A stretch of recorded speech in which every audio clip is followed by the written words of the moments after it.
Graça e paz, irmãos. Sou o irmão Vitor, esse é o canal Como Diz a Escritura. Sejam bem-vindos em nome do Senhor Jesus. Hoje eu vou estar gravando um áudio para começar um estudo sobre explicação do sacrifício contínuo que é tirado na metade da última semana do profeta Daniel. É um assunto extenso e talvez vou ter que fazer em mais de uma parte para poder explicar, tá bom? Primeiro vamos começar lendo o texto. Se encontra em Daniel 9, no verso 26 e 27. E depois das 62 semanas será cortado Messias e não será mais. E o povo do príncipe virá, destruirá a cidade e o santuário, e seu fim será inundação. E até o fim haverá guerra, e serão decretadas desolações. Ele confirmará uma aliança com muitos durante uma semana, mas na metade da semana ele colocará fim no sacrifício contínuo e na oferenda. E sobre as asas das abominações virá o assolador. Até a consumação que está determinada será derramada sobre o assolador. Essa passagem de Daniel 9 fala sobre as 70 semanas. Eu não vou comentar nesse vídeo sobre as 70 semanas, tem um vídeo no canal já falando sobre isso. Meu intuito nesse vídeo é explicar sobre o sacrifício contínuo, tá? Então, entendimento sobre sacrifício contínuo, tá bom? O que é o sacrifício contínuo? Para começo de conversa, o sacrifício contínuo era uma coisa que era uma lei para Israel, né? Que foi tirada ali desde o Velho Testamento, tá? Se os irmãos puderem abrir em Êxodo,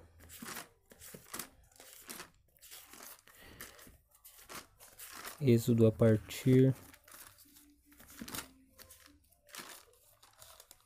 partir do capítulo 29. Êxodo 29. A partir do versículo 31, ali você vai ver sobre as ofertas diárias, tá? Mas essas ofertas diárias, elas têm algumas implicações. Quais são? Essas ofertas diárias não são somente sacrifícios de animais. Por quê? As ofertas diárias são baseadas em algumas coisas. Primeiro, era necessário oferecer um novilho para expiação do pecado, né? E 2 cordeiros de 1 ano de idade. E esse sacrifício era feito toda tarde e toda manhã. Um cordeiro de tarde e um cordeiro de manhã. Diz assim, ó. A partir do versículo 39, Êxodo 29, versículo 39. Oferece um cordeiro pela manhã e à tarde oferece outro cordeiro. E com um cordeiro a 10ª parte de um efa de farinha fina misturada com a 4ª parte de um hin de azeite batido e a 4ª parte de um hin de vinho para libação. Então, essas ofertas de cordeiro eram oferecidas junto com esses outros cereais, tá? Era oferta de cereais. Isso faz parte do sacrifício contínuo. Eles tinham que oferecer um cordeiro de 1 ano de idade toda tarde e toda manhã, perpetuamente, sem fim. E um novilho para expiação do pecado. Para poder fazer qualquer sacrifício, o pecado primeiramente tinha que ser expiado, tá? Isso é a lei para os sacerdotes do Velho Testamento, tá bom? Então eles tinham que primeiro fazer o sacrifício para expiação do pecado, que era um novilho, e depois 2 cordeiros, um à tarde e outro de manhã, com 1 ano de idade, junto com a oferta de cereais, tá bom? Eu vou repetir algumas vezes para fixar bem, não quero ser redundante, mas quero explicar legal, tá bom? Depois disso, o que fazia parte do sacrifício tinha a ver com aquela menorá. Para quem não sabe o que é a menorá, é aquele candelabro de ouro que tinha no santo lugar, tá bom? Se você olhar aqui no próximo capítulo, né? Êxodo capítulo 30, no versículo 7, diz assim: E Arão queime incenso das especiarias sobre ele, sobre o altar, né? Sobre o altar de incenso. Toda manhã, quando puser as lâmpadas em ordem, e queime quando acender as lâmpadas à tarde, este incenso seja perpétuo diante do Senhor. O que ele está dizendo? Que toda tarde e toda manhã ele tinha que fazer o quê? De tarde ele tinha, aliás, de manhã ele tinha que pôr em ordem a menorá, as lâmpadas, ele tinha que limpar as lâmpadas, tinha que arrumar elas, deixar elas em ordem, e depois, né, quando ele fizer isso, ele acende o incenso. E de tarde ele tinha que acender essas lâmpadas, depois que elas estavam limpas, ele tinha que acender elas e oferecer incenso de novo, tá? Então ele tinha que fazer o que? Ele entrava no santo lugar toda tarde, toda manhã. Manhã ele colocava esse candelabro em ordem, ele organizava, ele arrumava, limpava, deixava em ordem e oferecia o incenso, junto com o sacrifício da manhã. Já de tarde ele oferecia o outro sacrifício, acendia as lâmpadas que tinham sido colocadas em ordem de manhã e queimava o incenso, isso à tarde. Então, isso é o sacrifício da tarde e da manhã. Eu vou fazer um resumo de novo. Ele entrava no santo lugar, sacerdotes, eles ofereciam um novilho para a expiação do pecado deles, né? Ofereciam um cordeiro de manhã e outro à tarde, com aquela oferta de cereais. Aí eles faziam o quê? Eles colocavam de manhã em ordem o candelabro de ouro, aquela menorá, né? Eles colocavam em ordem, limpavam, eles deixavam ela em ordem e depois ofereciam incenso, isso de manhã. Já de tarde eles ofereciam outro cordeiro, eles acendiam a menorá que tinha sido colocada em ordem e ofereciam incenso. De novo, esse é o sacrifício da tarde. Tudo isso daqui é o sacrifício da tarde e da manhã. Eles faziam perpetuamente, todos os dias. Era uma lei para eles isso daqui, tá? Só que o que isso tem a ver para a gente entender Daniel? Por quê? O livro de Daniel, o livro de Apocalipse, esses livros proféticos, apocalípticos, eles têm essa questão de usar símbolos. Principalmente o livro do Apocalipse, ele usa muito esse negócio de símbolos. Eu estou para fazer no canal uma introdução sobre o livro de Apocalipse, explicando como interpretar ele, tá? Eu vou colocar em breve no canal.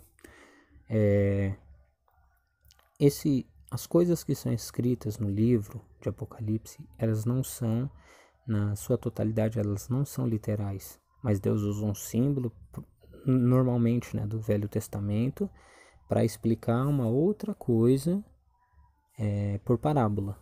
Então ele não usa coisas literais, mas ele simplesmente usa uma imagem que quer dizer outra coisa para trazer uma mensagem. Uma mensagem, só que é uma mensagem oculta. É necessário que você conheça o Velho Testamento para conseguir compreender essa mensagem, tá bom? É nessa parte que a gente vai entrar agora. Você vê que todos esses símbolos do tabernáculo, esses símbolos dos sacrifícios, tudo isso tem um significado espiritual para nós. Primeiro, todo dia, como eu disse, era oferecido um novilho para expiação do pecado. Era necessário que ele fosse oferecido e esses cordeiros de 1 ano de idade, puros, né? Isso para nós tem um símbolo claro de Cristo, né? Paulo várias vezes chama ele de cordeiro, que foi oferecido pelo nosso pecado. Então, toda vez que você vê no Velho Testamento sacrifícios relacionados a derramamento de sangue ou sacrifícios que são queimados, normalmente tem o símbolo de Cristo, que foi o sacrifício perfeito, né? Na lei era uma sombra, que era um cordeiro, né? E no Novo Testamento é a realidade, que é o Filho de Deus que foi oferecido como sacrifício, tá? Essa é a primeira parte do sacrifício contínuo, o sacrifício de Cristo, tá? E isso nós somos participantes dele, porque todos os dias somos participantes do sacrifício dele, tá? Então é o sacrifício contínuo. Essa é a primeira parte. A segunda parte é o quê? É o incenso. É o incenso. Qual que é o significado do incenso? O significado espiritual, né? Se você olhar no Salmo 141, no verso 2, o salmista diz algo interessante. Ele diz assim: Senhor, clamei a ti, apressa-te em me socorrer e atende a minha voz quando clamo a ti. Olha só. Que a minha oração esteja diante de ti como incenso e o levantar das minhas mãos como oferta da tarde. Olha só, ele tá referindo que a oração dele suba a Deus como incenso, né? Então, para nós, se você olhar lá em Apocalipse diz que ele... Deixa eu só ver se eu acho para ler com os irmãos. Em Apocalipse ele diz que o anjo recebeu muito incenso. Aqui, ó. Apocalipse, capítulo 8, verso 3. Veio outro anjo que tinha um incensário de ouro e ficou em pé junto ao altar. A ele foi dado muito incenso para oferecer com as orações de todos os santos sobre o altar de ouro que está diante do trono. Então você vê que o incenso é um símbolo de oração, né? Você vê que o sacrifício contínuo tinha necessidade de oferecer incenso todos os dias.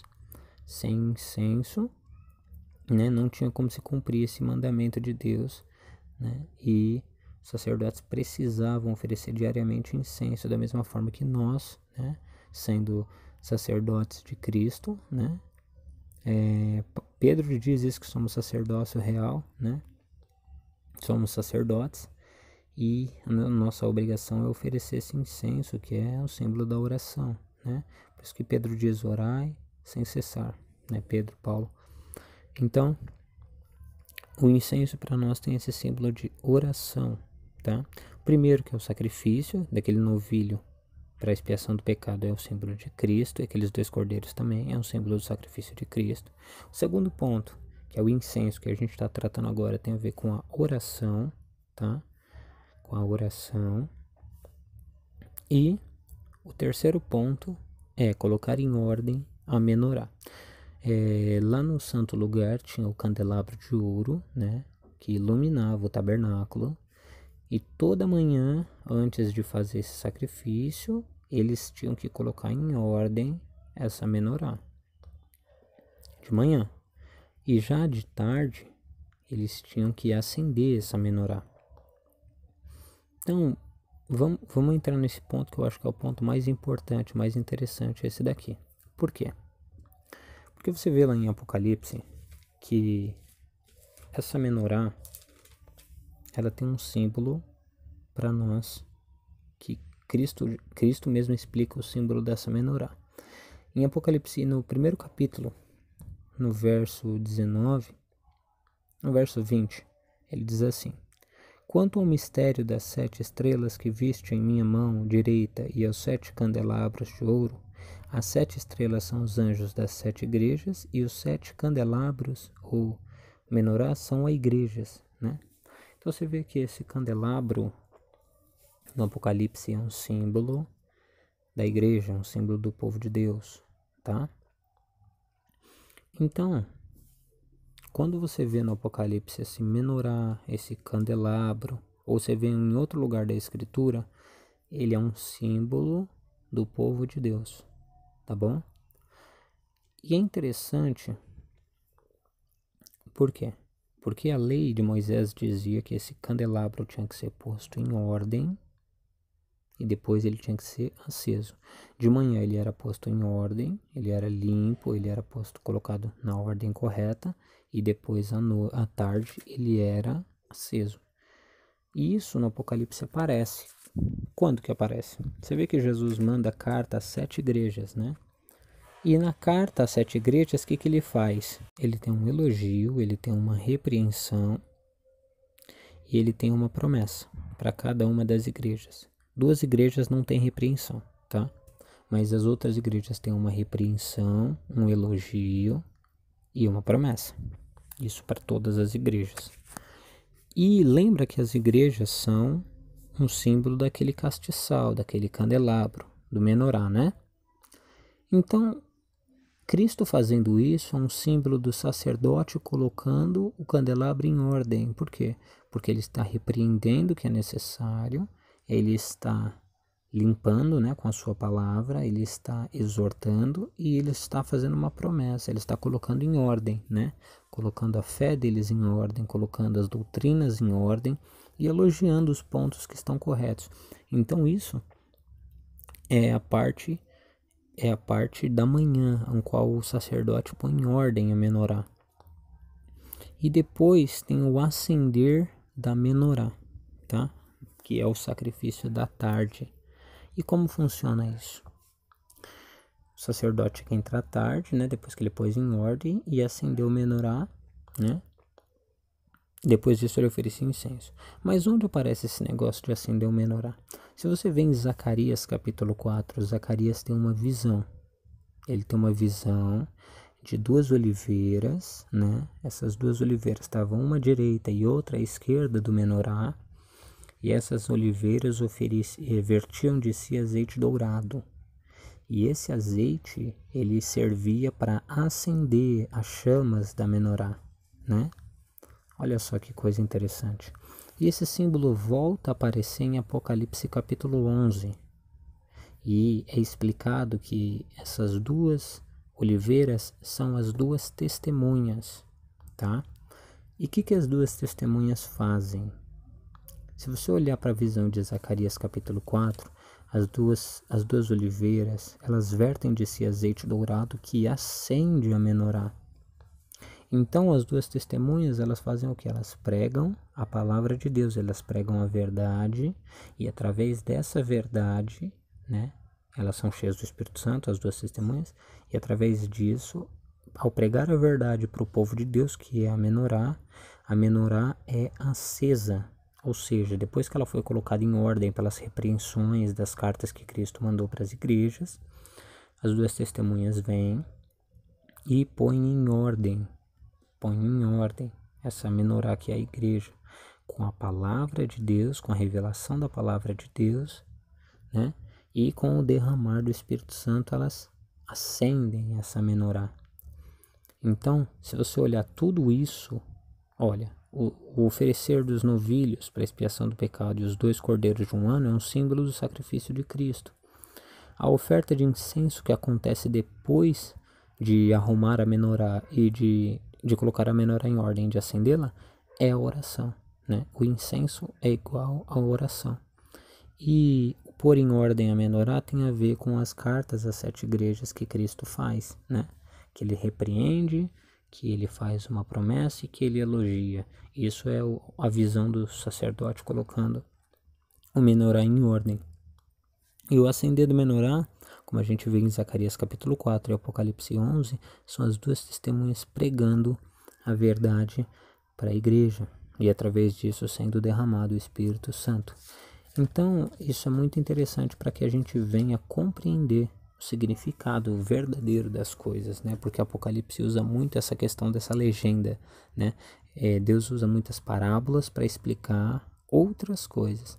Então, quando em Daniel capítulo 9, 27, que tem conexão direta com o fim dos tempos, com Apocalipse, com a escatologia, diz que o anticristo vai fazer cessar o sacrifício contínuo, quem está fazendo o sacrifício contínuo são as duas testemunhas e Cristo, né? Que eles estão alimentando a menorá, que eles estão colocando em ordem, que eles estão oferecendo incenso, que é a oração, que eles estão fazendo tudo isso. O anticristo, quando ele se levanta e começa a matar as testemunhas, ele está fazendo cessar o sacrifício. E esse é o símbolo verdadeiro, espiritual, né, do que Apocalipse está querendo tratar e do que Daniel está tratando, tá bom? Então, o que eu queria trazer nesse vídeo é isso. Medite na palavra de Deus e não perca os próximos vídeos que a gente vai estar abordando sobre um pouco mais sobre o livro de Apocalipse. Fica na paz, não esqueça de se inscrever e deixar seu like, e Deus te abençoe.